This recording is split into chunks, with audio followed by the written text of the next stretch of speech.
charge any of my staff in Echesa fraud, DP Ruto says.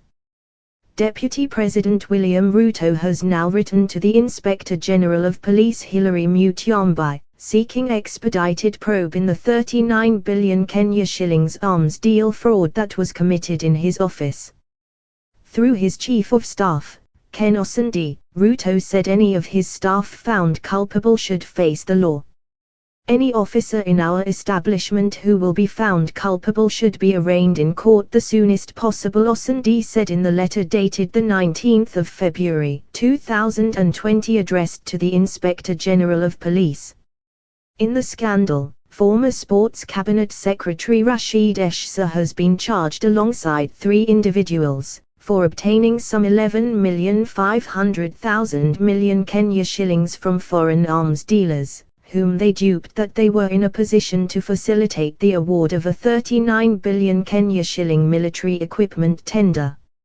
Echesa was arrested last week, after walking out of the DP's office at Harambee House Annex, where he had taken 2 of the foreign investors.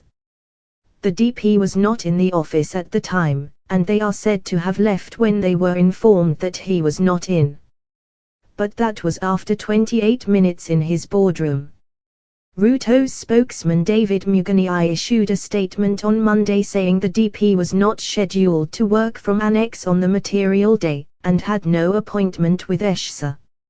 In Ruto's letter signed by his Chief of Staff Osinde, he asked Mutyombai to extend the investigations to the Department of Immigration to establish the visa clearance issued to the foreign investors who allegedly paid 11,500,000 million Kenya shillings for facilitation fees to Echesa and his associates. The Directorate of Criminal Investigations has obtained CCTV footage from Harambee House Annex for analysis, as they seek to establish who the trio interacted with. The former cabinet secretary and his co-accused were freed on a 1 million Kenya shillings cash bail on Monday after denying charges preferred by the DCI. Echesa later held a television interview in his Karen residence during which he distanced himself with PSLSCO Limited, a firm through which the 11,500,000 million Kenya shilling down payment was allegedly wired. More arrests may also be looming as investigations continue, even as 4 suspects were charged on Monday. The office of the Deputy President, located on the 2nd floor of Harambee House Annex in Nairobi, which has already been turned into a crime scene, was visited for the 3rd time on Tuesday by detectives from the Directorate of Criminal Investigations, DCI. The detectives asked for more footage from CCTV cameras backdated to 2 days before last Thursday, the day Mr. Echesa was arrested just outside DP Ruto's office minutes after a fake contract for the supply of military equipment was signed. Tuesday's visit arose from reviews of CCTV footage from the 13th of February that had been obtained on Monday from the DP's office.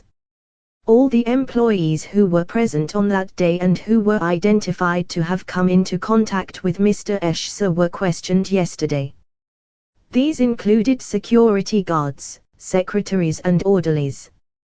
The Deputy President's office on Tuesday claimed that Mr. Echesa had, on arrival at Harambee House Annex, said he had an appointment. But preliminary investigations show that there are no records showing that the former cabinet secretary had booked any prior appointment with anyone in the building. Consequently, the DCI is seeking to establish who let Mr. Echesa and his allies into the DP's office and why. This could be answered in the coming days after phone records from the former CS are fully analyzed to find out who he called or met in the days before his arrest. We wait to see what unfolds next on this case. Subscribe to Kenyan News Today channel for more updates.